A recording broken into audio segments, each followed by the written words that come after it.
Oh, it's Hello. Emily Best. Hi, Mark. What's up? How's it going? Oh, it's good. I see a little person in the background Uh-oh. there. Excellent. Uh-oh. They Yes. can't, they can no longer be avoided. Hey, I like your shirt. Oh, thanks. I like your shirt. Yeah, That's nice. whatever, Do you whatever. connect people through stories that matter? Yeah, that's what I'm I doing. know. Hi, friend. Nice Hi, to my see you. friend. Good Thanks to for see being you. here. I miss your face. I know, same, man.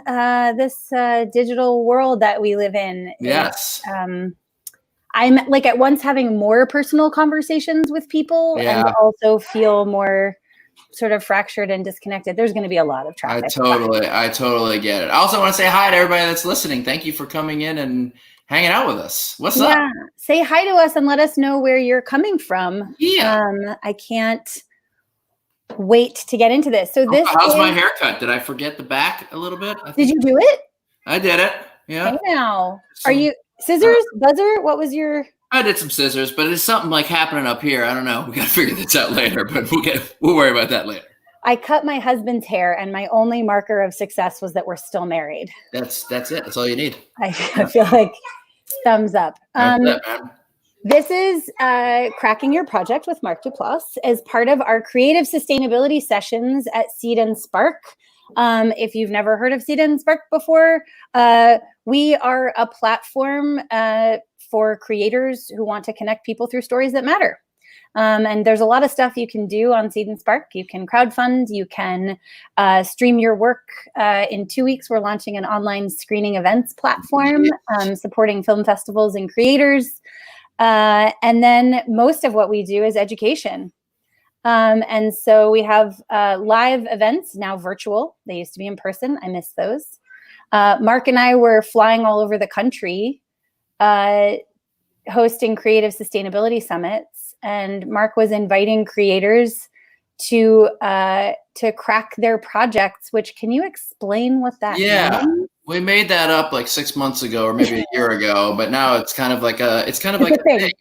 Yeah. It's one thing I've realized that, at Duplass Brothers, as we started producing for people and helping them get their stuff done, is that, since we came up making $3 movies in our kitchen, we just inherently sort of think in the way of how can you make a project with the sword that you have in your hand is something we constantly talk about. Less dreaming about the one day when you eventually get your $1 million to $2 million and more about what can I make right now without having to wait for someone else's permission. So what we do a lot of is trying to take the DNA of whatever your idea might be and find a way to re-crack that thing so that it can pragmatically be made with the tools in your hand, which is often not a lot of money and a lot of ingenuity. And I think now what we're talking about, since we're in a little bit of a quarantine situation is this is Crack Your Project COVID style, which is working with even further limits in terms of what you can do.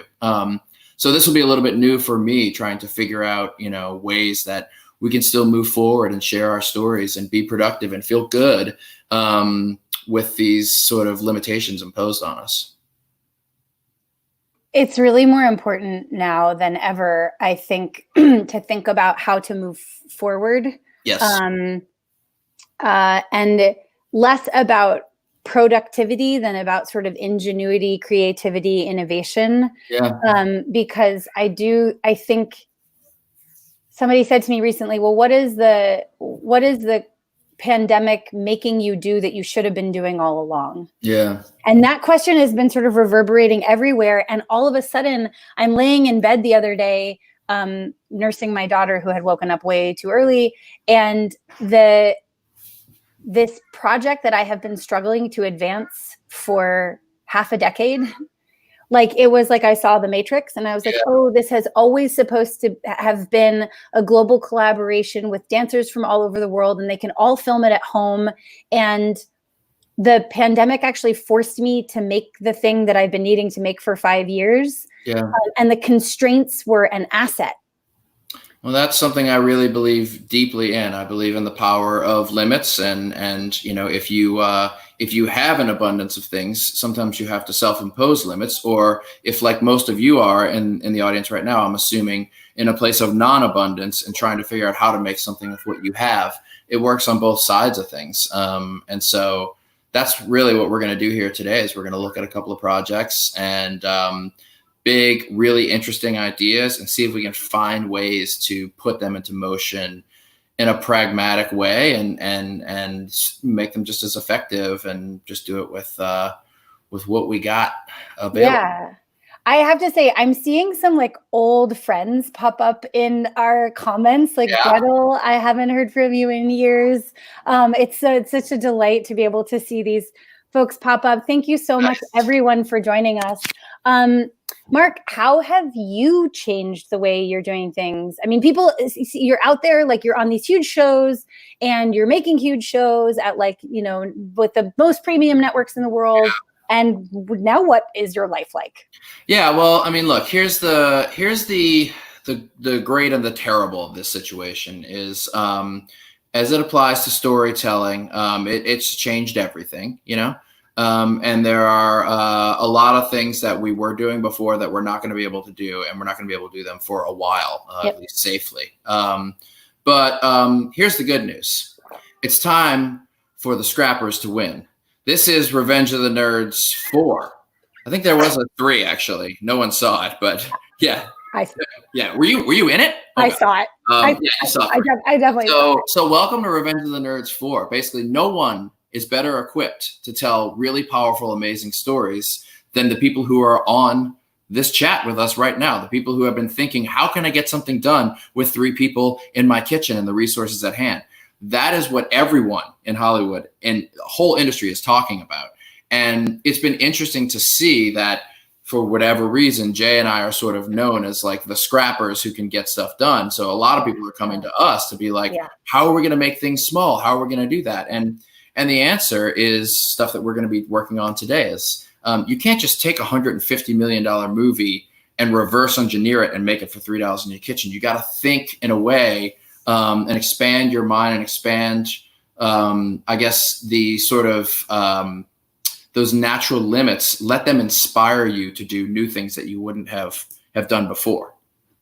I love this so much. You know, I had Franklin Leonard on a call on a stream a couple of weeks ago, and he was like, you know, people who wouldn't give me the time of day for years in this town are now calling me, representing some of the biggest actors in the world, being like, what scripts do you have that we should be reading right now? And he's sending them, you know, scripts of unrepresented writers. Right. And we're getting inbound from huge organizations, including some studios being like, we need to move online really quickly. You don't necessarily know all the things. And so it's interesting, like it does feel like also some of the barriers are breaking down. I'm also seeing the reverse, unfortunately, where some parts of our industry seem to be really wanting to entrench the rules. Mm-hmm. Yep. So like the pissing contest between like AMC and Universal. They're scared, you know, and when that fear comes out, then you obviously see that, you know, all the old white dudes try to guard their money and start getting real afraid and start acting real fussy. And that's been happening for years, but we don't have to do that shit here. So that's right. And they did that. They did that at the dawn of the internet, and totally. look how well they did at that. They like lost their asses on that, on their slowness to sort of innovate. I think what's exciting here is there is a chance for us as independent creators to cultivate a culture of plenty. Yeah. Where we have been told for years there's been an environment of scarcity. Well, now everybody is in the same environment of scarcity, and we've been practicing. Welcome to the new abundance. Yes. Yeah. Yes. So that piece feels like really exciting to me. Yeah. I am now going to get out of your way and let you work your magic. Excellent day. I'm super excited. And our first filmmaker up, who will very soon replace me on the screen, is Andrew Nadkarni, who I believe is going to be joining us from Philadelphia or New York. I can't remember now. My apologies. And I'll see you guys later. Thank you, Emily, for everything that you do at Seed&Spark. You are Thank you for being here. One of the goddamn greats. Andrew, where you at? Get on here. What's happening? Hey, Mark. Hey! How you doing? Dude, did you see how smooth that transition was? That was excellent. I thought for sure I was going to be scatting over here for 60 seconds trying to fill time as we got you up. That Shayna behind the scenes plugging the that was buttons. Awesome. Well, Andrew, welcome. Say hi to everybody. Hello. And let's hear some about your project, what you're liking, and what you need help with.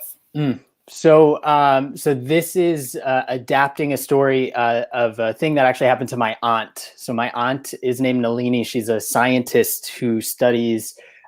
She's a pretty, accomplished, renowned scientist who studies the treetops and rainforest canopies. She's been climbing trees all her life with mountain climbing gear. And in 2015, for the first time in over 40 years of climbing trees, her rope snapped. She fell 50 feet and hit the ground. Doctors didn't think she was going to, walk again or anything. And miraculously, she, within a year or two, made a full recovery. On the 2-year anniversary, she climbed the tree that she had fallen out of. But she's sort of not the same person that she was before. She's physically back to who she was, but the disturbance really made her reevaluate and change the way that she is. She's not, better or worse. She's different now. There were some weird things that happened in this sort of saga. The rope that snapped before she could. Usually when a rope snaps from a big climbing company, you send it in for forensics. And it was in her office while she was in the hospital. And by the time she got out ready to send it in, it got stolen. And she really struggled, I think, to figure out, she had to let go of finding out what happened to that rope. And then she was able to sort of reconnect and connect differently with her kids, with her family, and with herself. So I think it's a really inspiring story. I know she's working on a memoir that sort of spans formative years of her life all the way up through the fall and kind of her new normal now. And she shared that with me and generously given me permission to take it in whatever creative direction I want. And I can see a lot of compelling or cinematic things, the fall, maybe, her as a child, I can see like climbing trees as her only sort of escape from a strict household with, a Hindu father and a Hasidic Jewish mother and, a pressure to succeed. So there's a lot of things that I think are compelling, but I'm not exactly sure how to structure it and how to contain it into sort of something simple and powerful. And you're really talking about adapting a story that has a lot of different tentacles to it, and you're like, should it just be this section right here? Should I incorporate the whole life? Is it a feature? Is it a series? Is it, so let me ask you just a couple of questions. Do you know, and it's totally okay if you don't know this yet, do you know in your heart, when you go into your like spirit and soul, what this story is about in its core, other than the actual story? Is there something there that is bringing you to it? I think when I talked to Nalini about turning it into a film, what we both sort of found was this shared connection over feeling some sort of disillusionment and some sort of disturbance that had stopped us. For her, it was this fall. For me, it was sort of like the coronavirus and sort of figuring, being stopped from my career path. And, we both felt, I think, a lot of self pressure and external pressure to do one thing and to succeed. And where does that come from? Is that innate? Is that the way you were raised? Is that due to where did that come from? I mean, I think without, I guess, trying to be, pointing fingers, I think that there is a family component where the way that I was raised, the way that she was raised, there were values of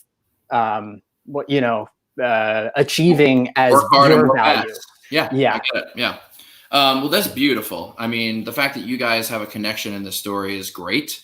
The fact that she's already in the process of making a piece of art in the form of a memoir, I think is really cool. So I'm going to talk about some creative stuff and some producerial stuff. And for those who are listening, I really believe in trying to think about the producing element, i.e. the business, in conjunction with the creative sometimes. And I know a lot of times people think, I don't want to have to think about that shit while I'm in creative mode. But to me, reverse engineering your creative into a business model that is affordable and puts the power in your hands to be able to make the story, and B, allows you the opportunity to get it out to people, and being smart and strategic about it, so you don't make a great piece of art that sits in your drawer, is an important part of this process. So I think that you being able to make a piece of art and your aunt being able to make a piece of art that that can be cross-promoted and released at around the same time is like quadruply effective for both pieces of art. So I think you should start thinking about a little bit of a, not so much a he said, she said, but here is this memoir and here is this piece of filmed something that you end up making to go along with it, right? So what I like for you is a combination of embracing the fact that you don't know exactly what you want this thing to be, and that you may not even be, you know, if I may say, skilled enough yet to know how to crack a huge, important story like this, and making that a part of your journey, and maybe making a documentary that is about your quest to become the filmmaker you've wanted to become, the things that are in your way, the external calamitous obstacle that has occurred to you, which is COVID, as related to the external calamitous obstacle that has happened to your aunt, which was this crazy accident. And I think that this is a project that you can make and start filming right now in your home, which is video diary stuff, confessionals from you, really dealing with your own insecurities, dealing with the stuff that you've dealt with from your family that was given down to you, interviewing your aunt about some of the similar family pressures that she has that might have driven her to those things, having her tell certain stories. I think that you can, if you want to, you know, get into some like crude, fun sketch animation depictions of what happened to her. You don't have the ability to get out there with a 35mm camera and film it Terrence Malick style, but you could do a flip book of it, you know, which is different and interesting, and it is the sword in your hand. And I think what you could be doing is have your cake and eat it too a little bit, which is, as you are trying to figure out how to tell this story, you are filming this journey as you go, which may be better than figuring it out off camera and then filming it later. Or you might decide, you know what, I did this for 2 weeks and I filmed it for a little while, and it's not that interesting, so I'm going to scrap it. But in that process, I actually learned a lot about how I want to eventually make the narrative feature. But to me, I think there's a real value. I mean, I can almost see this film of self-video diary footage of you, you know, recorded Zooms, FaceTime, Skypes with your aunt. If there's any footage of her out in the field using some of that stuff, if there any of that exists, you know, and then old pictures of your family and talking about them, and basically the story of these two people who faced an external calamity, and they were taught that they were supposed to put their heads down and bulldoze their way through it. But these are two things you cannot do. You cannot overcome your problem with hard work, and she can't overcome her problem with hard work. So what do you do then when that was all you were taught? And then you guys go on a soul search together, and how do you move forward? You know, I mean, I would love that, you know, and kind of a hodgepodge narrative doc hybrid that you make. And then the best case scenario, both of your pieces of art get to emerge into the world at a similar time. I don't know if she has a book deal yet, or she wants to self-publish, or if one of yours is a little more successful than the other, it can help to carry the other one up with it, you know? And I think as a press story, it's great to just be like cross-promoting these things, you know, as they come around. So I don't know how you feel about turning the camera on yourself and including, it's always a tricky thing when you include yourself as a subject in a documentary, but since you already have a metaphorical relation to that journey and that it's similar to yours, I think it could be interesting if you were, I don't know if you're open to that. Yeah. I mean, it's really interesting to hear you say that. I kind of hadn't considered it as a doc. I was sort of trying to remove myself from it and was having trouble with whether I was even the right person to tell the story, being, you know, it being a female-centered story, you know, and like you say, not really trusting my skills as, you know, screenwriter yet, a confident screenwriter yet. But I am finding that just the process of having the conversations with her in thinking about the film have been illuminating to me just as a person, not even thinking about the end product. So if nothing else, I can see that the process would be personally, quite a journey. I don't know.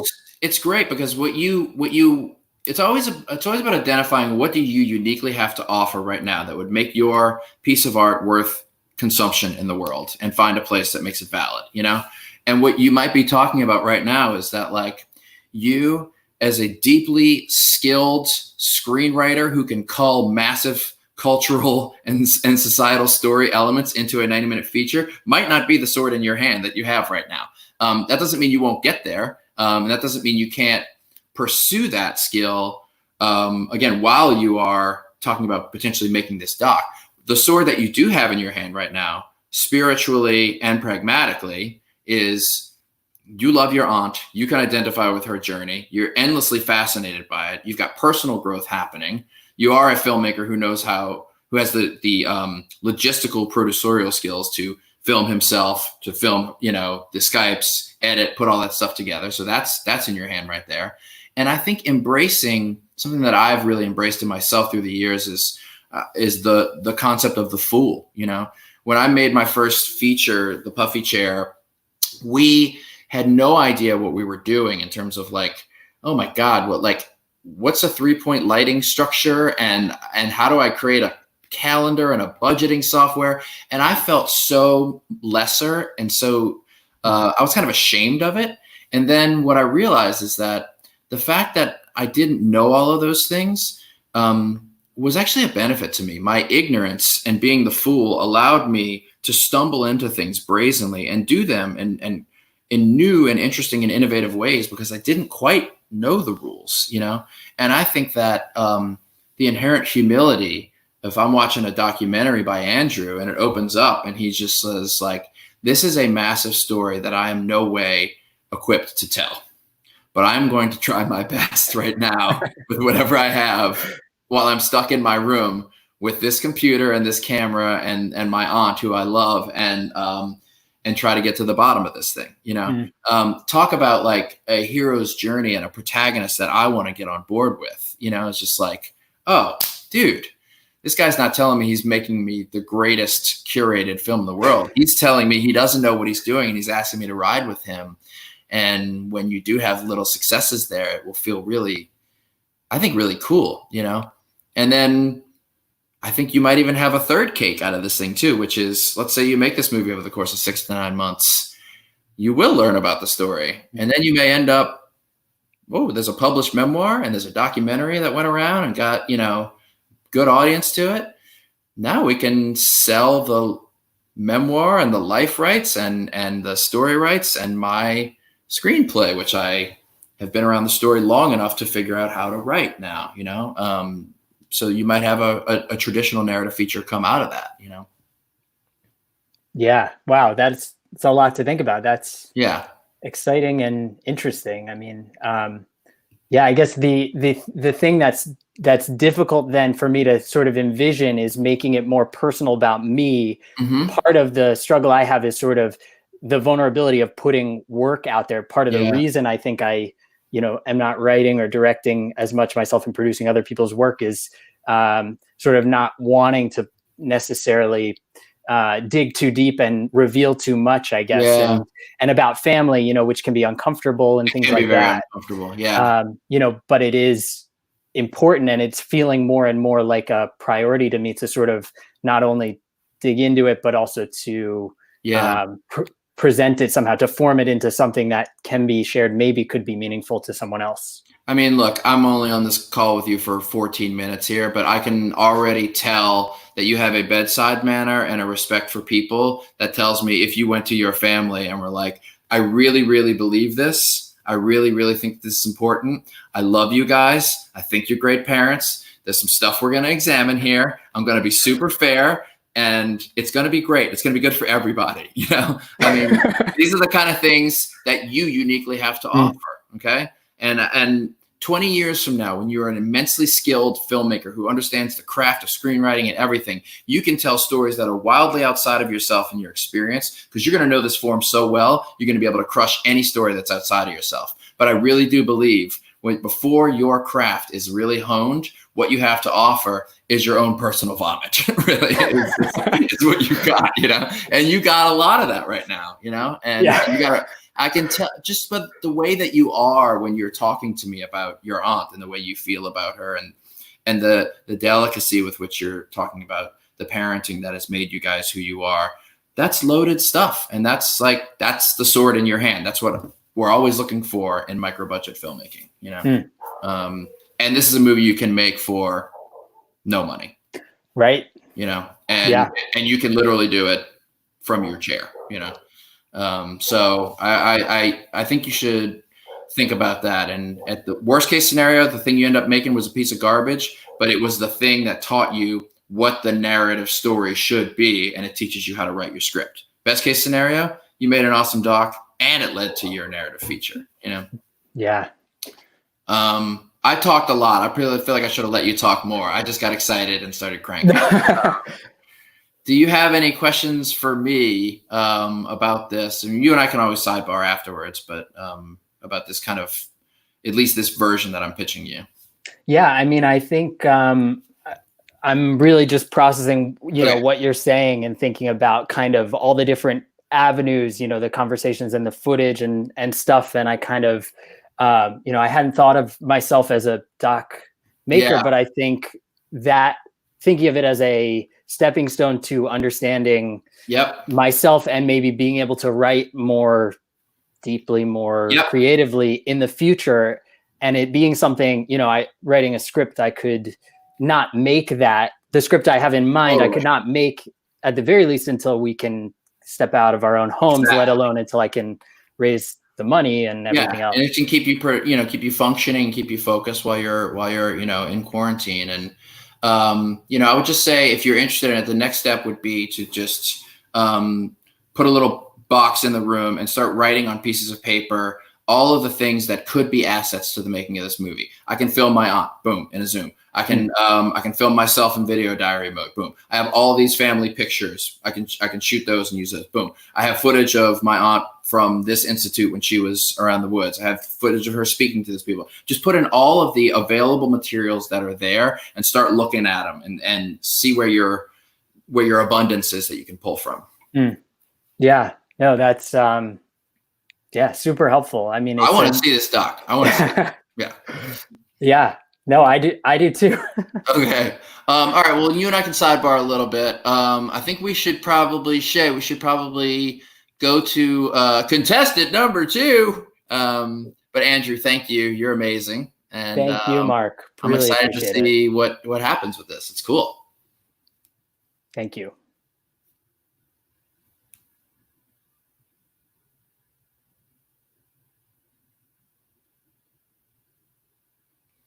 Hey. Lorena, how are you? Good. How are you? Nice to meet you. Yeah, nice to meet you. What's happening? Just at home. Yeah, me too. White walls behind us doing it. Yep. Well, thanks for joining us, dude. Can you remind me and tell everybody a little bit about your project and, where it's at and where you want to head with it? Yeah, of course. Thank you for having me. Of course. So essentially it's a pilot that I wrote that it's about a Latinx immigrant trying to kind of keep her head above water in life with, family, her sex life, work. And she kind of has over her shoulder the entire time a talking cartoon uterus that kind of screams at her all of the radical, revolutionary, like hardcore feminist things that she wants her to do, but that unfortunately don't necessarily convene with the kind of low profile that she needs to keep as an immigrant. Yeah. Which is essentially, the little dialogue I have going on in my head all the time. Yeah. Okay, this is cool. I mean, it's a great concept. I can feel a lot. I think probably everyone would say, like, oh shit, it's like kind of got a hook, which is not a bad thing. Okay, so what have you written, made so far? What form do you think it should take ultimately, or where are you at with that?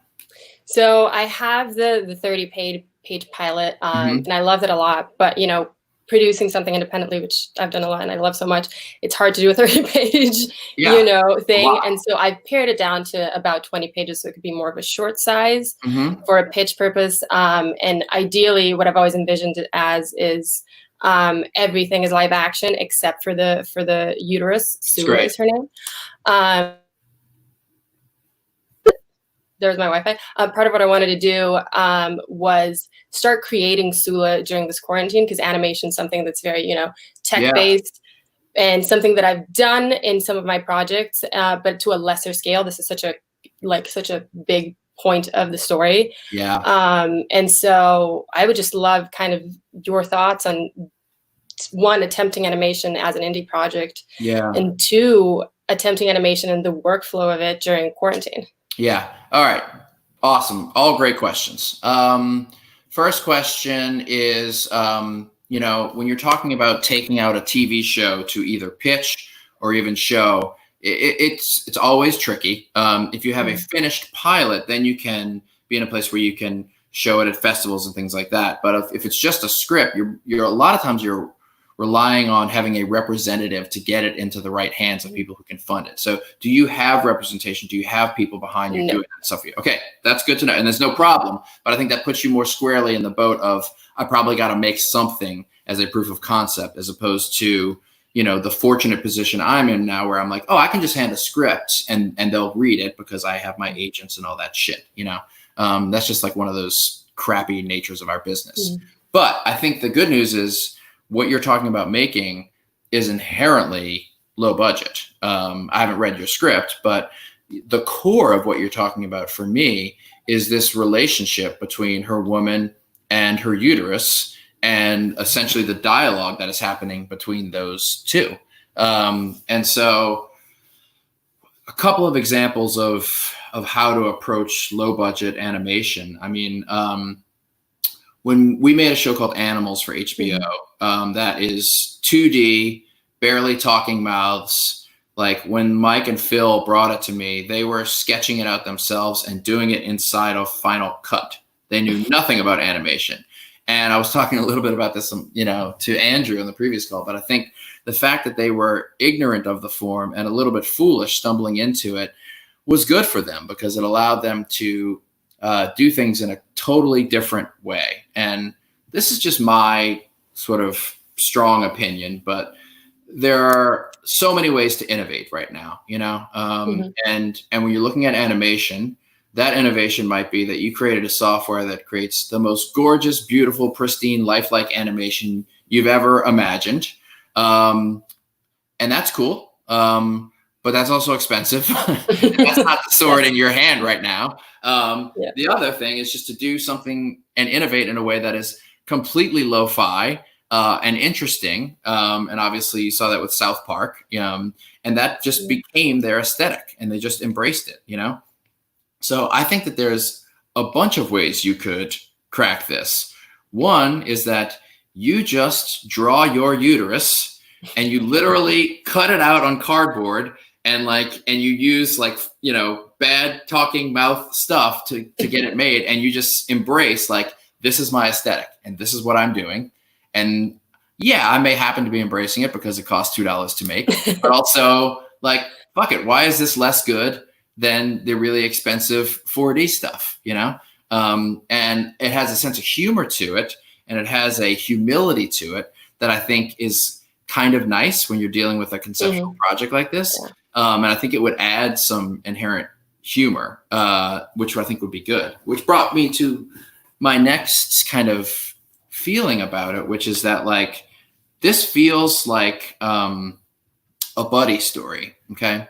It feels like you've got two people who have wildly different ways, personal bedside manners, right? And in every good buddy movie, there's a lot of conflict because they're so different and they're always in arguments and fights. But at the end of every good buddy movie, they each learn something from each other. And I can totally see that standard stock buddy cop movie structure working really well for this, which is basically that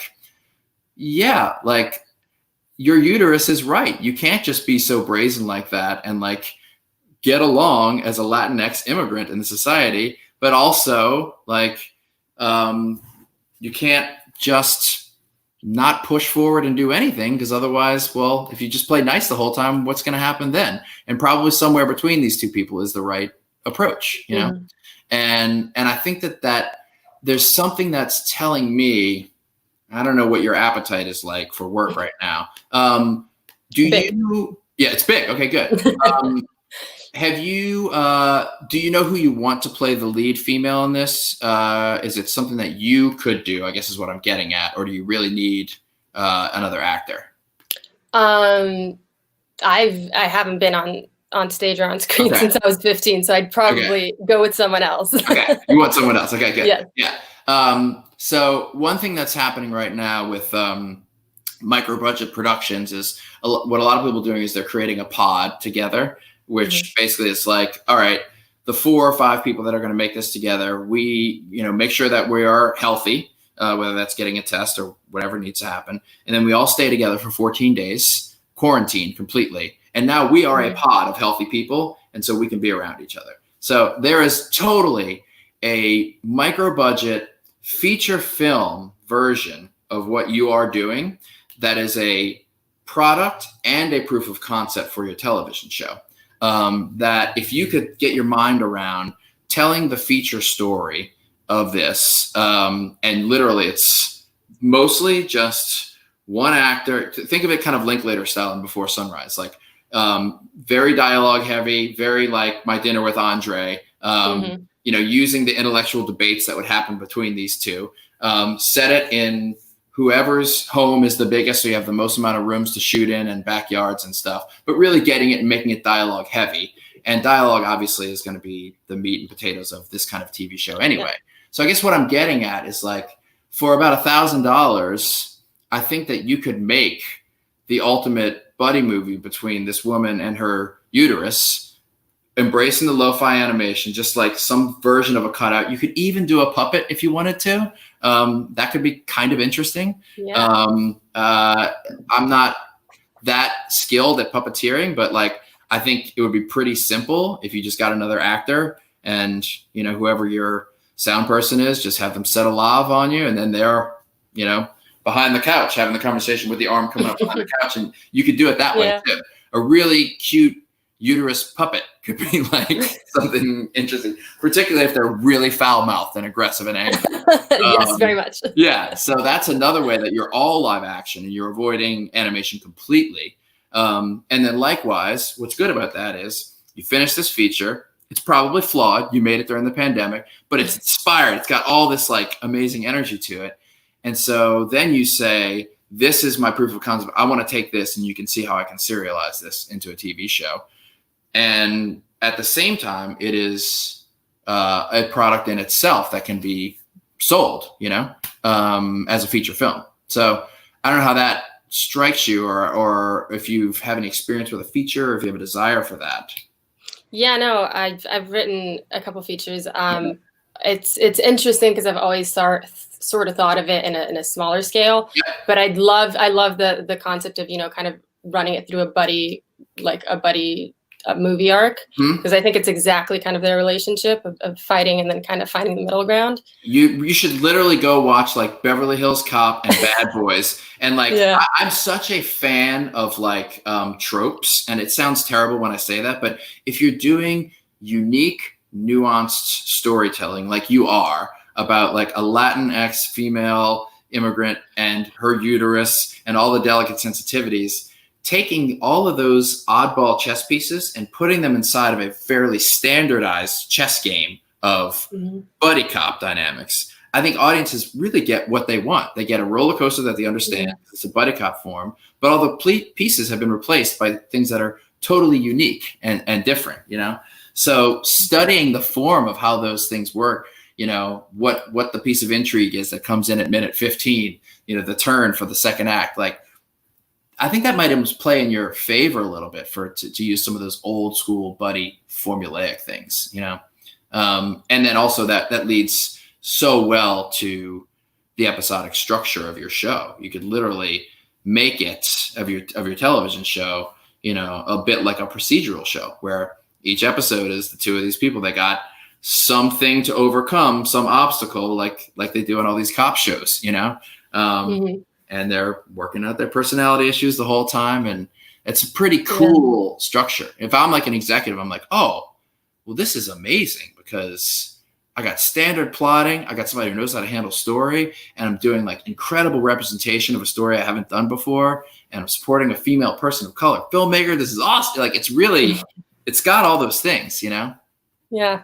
No, I really like the idea. And I think it is a lot more interesting to kind of like be able to show the full arc of a feature. Yeah. And I'd love to try to, you know,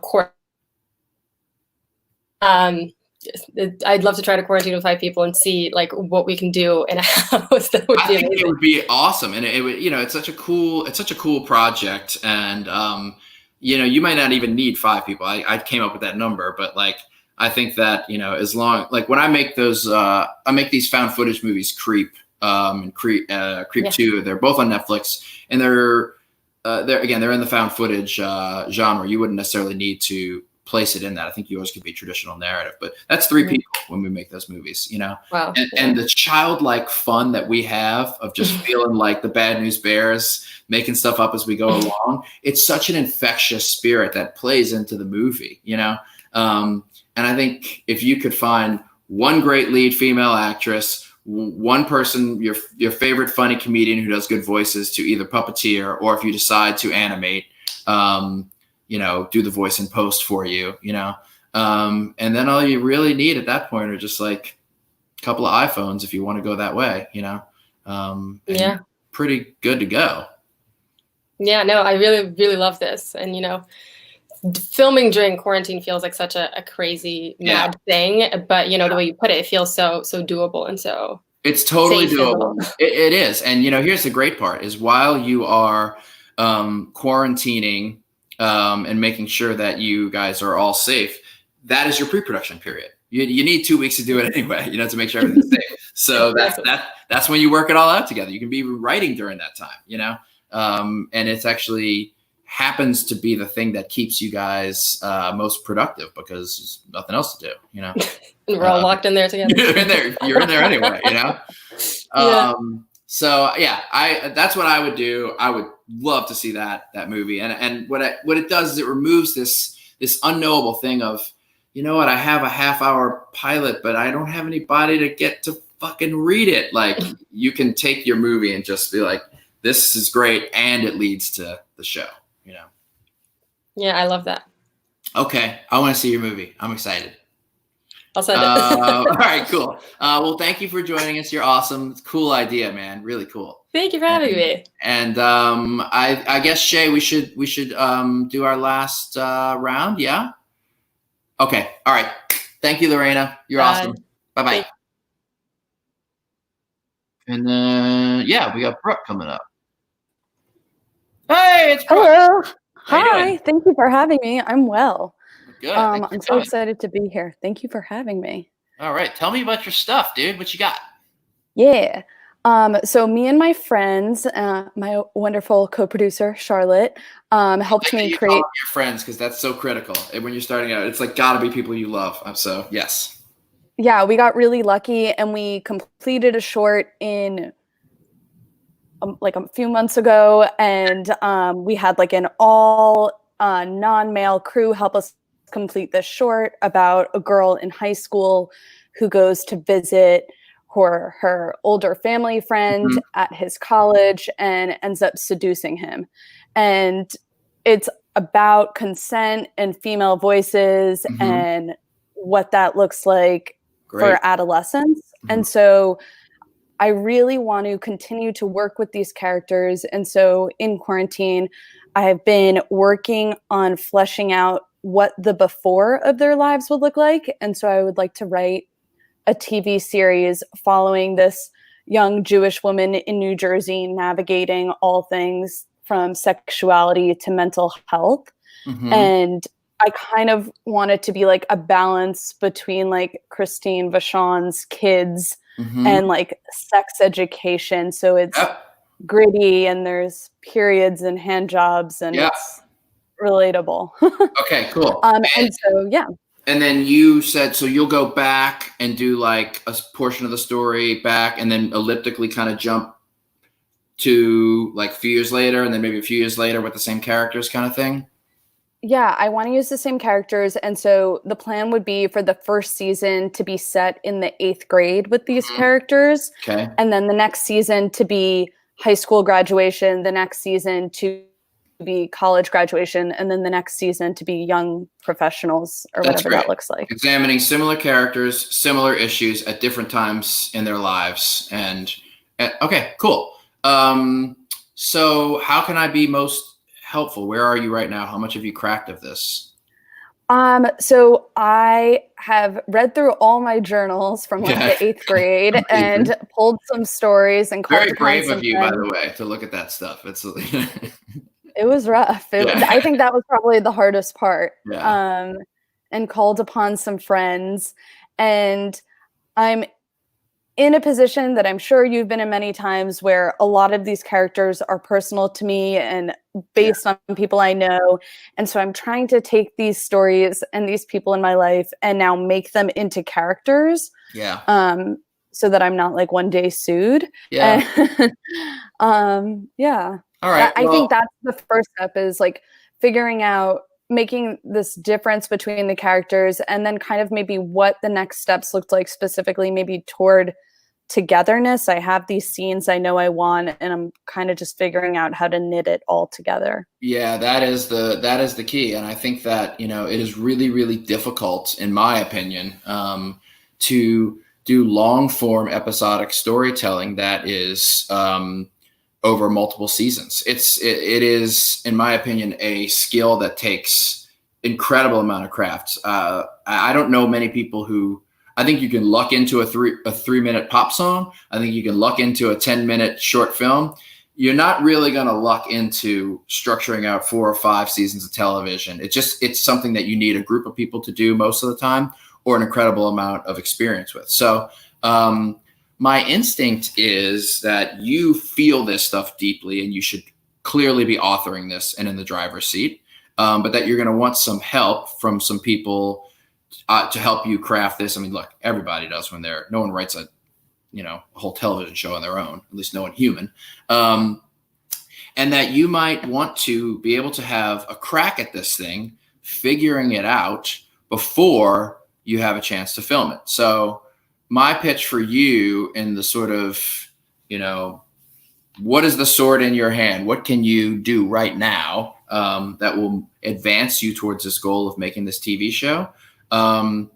Would be to make a narrative audio podcast of the first season of this show. So you write it, and you write it with reckless abandon. Okay. Don't be afraid. Don't be thinking, if I don't fucking nail this, I'm going to waste millions of dollars or my only chance to get it. This is a chance for you to make a demo, essentially, of the TV show that you ultimately want to make. You're going to get the chance to get your friends together and put them on a Zoom session and give them the scripts and record the Zoom on audio and put it into GarageBand and edit it together and add all the sound effects and add the music and listen to it play like a radio play. And you're going to figure out where you screwed up narratively, where your drive fell, where the characters didn't connect. Then you get to go back to the Zoom and rewrite it, have your characters read it. You can do like literally 3, 4, 5 drafts. This is the perfect chance to woodshed and workshop your story structure. And then the good news is if you're willing to keep doing this over and over again, because recording Zooms and having people read for you is free, if you've got friends who'll help you, you got the chance to do 8, 9, 10, 11, 12 drafts of this thing. And then you'll end up with 2 things. You'll have a product that is an actual successful narrative podcast full of 8 half-hour episodes, whatever you feel like the right thing should be, that you can take and try to sell. Like Spotify, iHeartRadio, people are buying these things right now. Or you can put it up yourself and try to gain enough hits on it so that it becomes a calling card to eventually say, look, I made this thing. You can see that narratively it's successful. It works. I got the storyline right. So you don't have to worry about my skills and my ability to be able to tell this story well. Look at the short film. I know how to film things, so I'm actually a director. And we got 100,000 people listening to this thing without any promotion at all, or whatever it is that you end up getting. And that's sort of like a much easier proof of concept than actually trying to like shoot a pilot of this during the pandemic, which is going to be nearly impossible for you. Unless you totally restructure what it is you're trying to do. And in my opinion, when I deal with executives, just in general, they are always trying to find people who can handle long form storytelling. The biggest commodity and the biggest thing they're looking for is not a really cool visual director. Those are everywhere. Somebody who knows how to embody and tell episodic, serialized, long form storytelling is like the be all end all. So my argument to you would be like, write the first season, like barf it out. Don't edit yourself. Just make it messy, and then put it up and have your friends read it and record it and then listen to it. And then you're going to figure out 15 things you did wrong, fix those things, put it back up, fix them, put it back up. Once it gets decent, have other people start listening to it, have them point out what you did, didn't connect for them, and just rigorously workshop the shit out of this thing.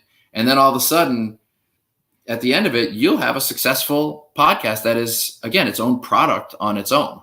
So I don't know if that appeals to you at all. I know obviously visuals are awesome. We love to have the visuals. Yeah. But if you can get yourself to this idea of working within limits, it allows you so many things. It allows you to be not only making a product, but at the same time growing as a storyteller and learning what it means to tell long form serialized stuff. You know what I mean? Yeah, that sounds great. So cool. I'm definitely green with all things tech related. Yeah. And so, yeah, that sounds great. So go online and look up a bunch of stuff. A lot of people are talking about this right now. It's really not rocket science. Like the simplest version of the first things, because you're not going to be worried about sound fidelity. You're not going to be worried about people overlapping each other at first. The first things are just going to be demos to help you learn. So literally just set a Zoom call, however many characters you have, cast your friends, send them all the script, have them read it, and you can record Zooms from inside of Zoom. And then you'll have literally a stereo audio file already mixed down of the whole thing, and just start listening to that and figuring out where you messed up. And it will torture you in the best ways because you'll be like, oh my God, why did I write that? That was terrible. And then just keep going, redoing.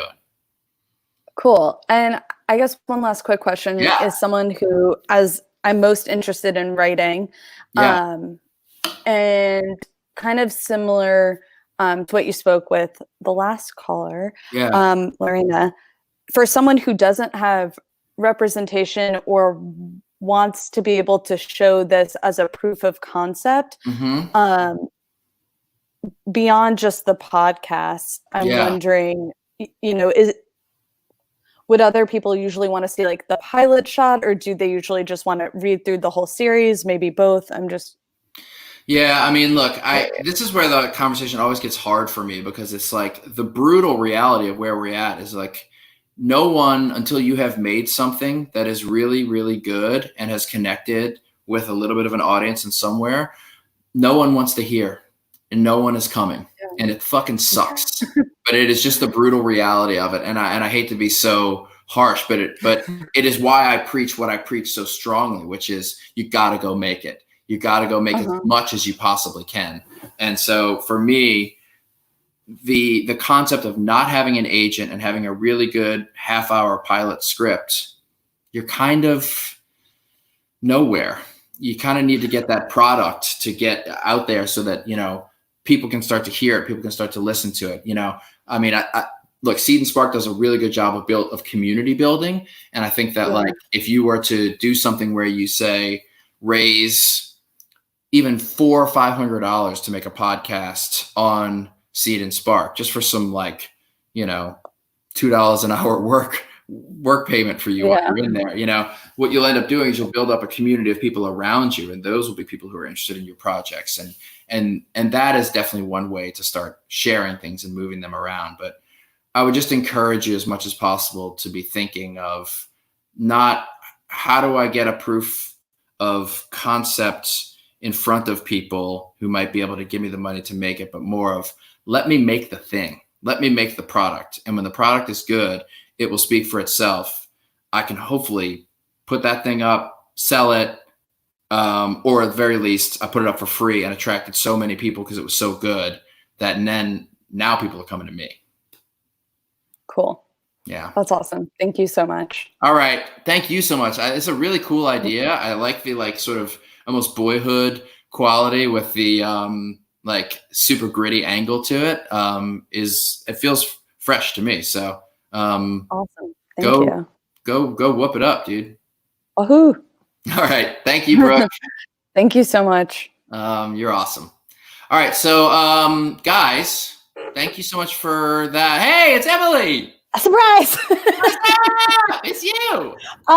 Mark, I'm wondering, would you, because I was going to, we were going to take the time to sort of like wrap up and whatever, and I want you to have a chance to reflect on what you said, but I know that there's a couple people who are going to want to ask questions. Okay. Could we maybe take the last 5 minutes and answer a couple of our crew's questions? So if you have them, please post them in the comments. And Mark, first of all, if Seed&Spark has done nothing else in the world, we have connected you to your true purpose of being an art therapist.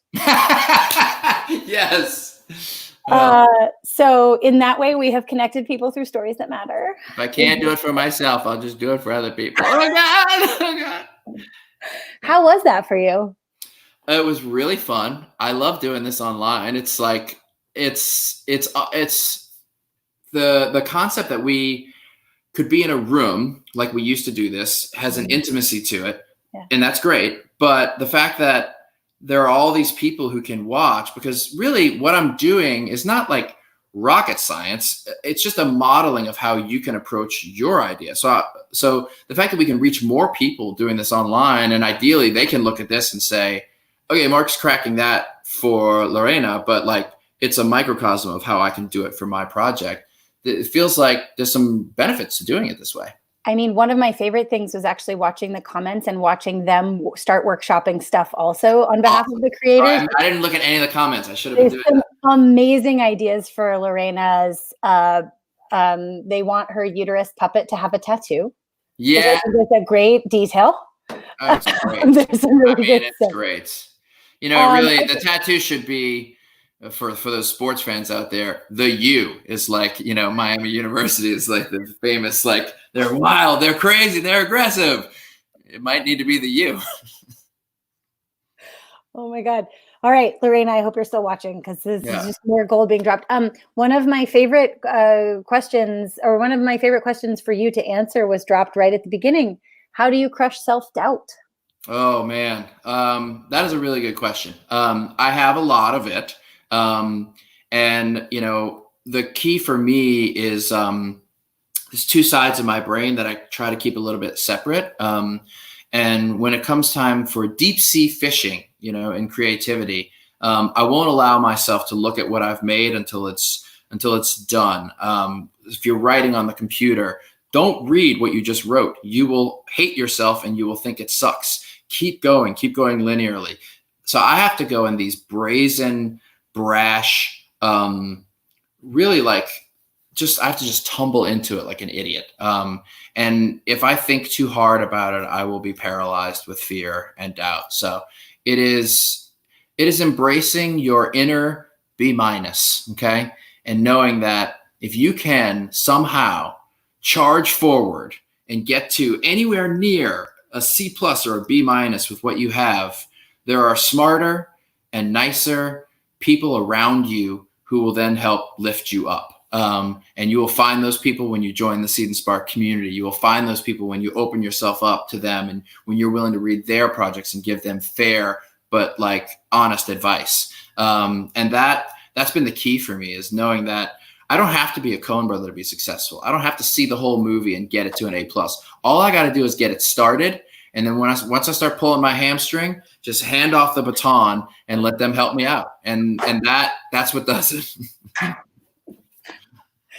I love to think that part of your creative process involves you going like, ooh. Yeah, it does. It does. Yeah. That's incredible. There's so many good questions coming in so fast. It's absolutely bonkers. Garrett is asking a great question. So you've laid out a bunch of blueprints to put us on the path to success, but sometimes the hardest part is taking the first step. Yeah. And what do you do when it comes to taking the first step each day? That's a great question. I like having a couple of different projects to work on at various stages of difficulty. And sometimes I wake up on a Monday morning and I'm feeling brave. And when I'm feeling brave and I have it, I go into the deepest, hardest waters and I force myself to do that. Sometimes I wake up on a Tuesday morning and the only thing I have left in me is to do a spell check on a previous script. And that's okay too. So you gotta just like be gentle with yourself on the days that you have it. And I think, again, I don't want to keep repeating myself, but it goes back to the thing I was just talking about, which is trying to surround yourself with some collaborators and having the faith and the deep-seated knowledge that I know this sounds terrible to say this, but when it comes to creatively bringing a film to fruition, you are not enough, and that is okay. You need people around you to do it, okay? And just take the step off and just start making some garbage and move with humility and let the smart people around you who love you help you out. I love that so much. We've reached our 2 o'clock hour. I don't want more time than we asked. There are so many incredible questions in the comments, and we're going to do this again. So this is not the last one of these. By the way, Mark, we're going to do this again. Yeah, these are working, man. This is fun. Yeah, we're going to do this again. This is not your last opportunity. And I hope you guys will continue in the comments. There's like a lot of great advice already flowing through and really lovely. And maybe what we'll do is we'll pull together some of the additional questions and I can see about organizing an additional conversation, or we'll make more time next time to pick your brain, as it were. That is awesome. I am so grateful to you for all the many, many things, both in front of and behind the scenes, you have done to support Seed&Spark and this community, and the thousands of creators, literally thousands of creators you have helped along the way. And our next creative sustainability session is a 4-week screenwriting challenge with Academy Award winner John Ridley. That's for real. Shit, I want to take that. I know, me too. I'm like, that's actually happening, is a 4-week screenwriting challenge. And he's like, I'm at home. I'm like feeling like I can get stuff done. How do I share this? And that's kind of what these creative sustainability sessions are about, is we have these incredible friends like Mark and John who have a lot to offer and are very generous with it. And you're stuck at home like the rest of us. So there's some more to give away. Any last words for the crowd? Yes. So many last words for the crowd. Don't feel bad if you're not unbelievably inspired and writing your epic piece of stuff right now. Please don't feel bad about that. At the same time, this thing can change you in the most wonderful way if you allow it to.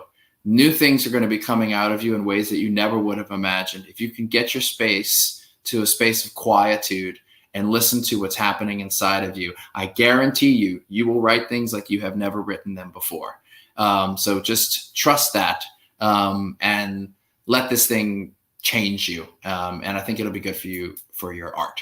And the only other thing I would like to say is that for Andrew and for Lorena and for Brooke, I want to offer you guys each, we like to have fun things that we give away here, and we sometimes get them and we sometimes don't.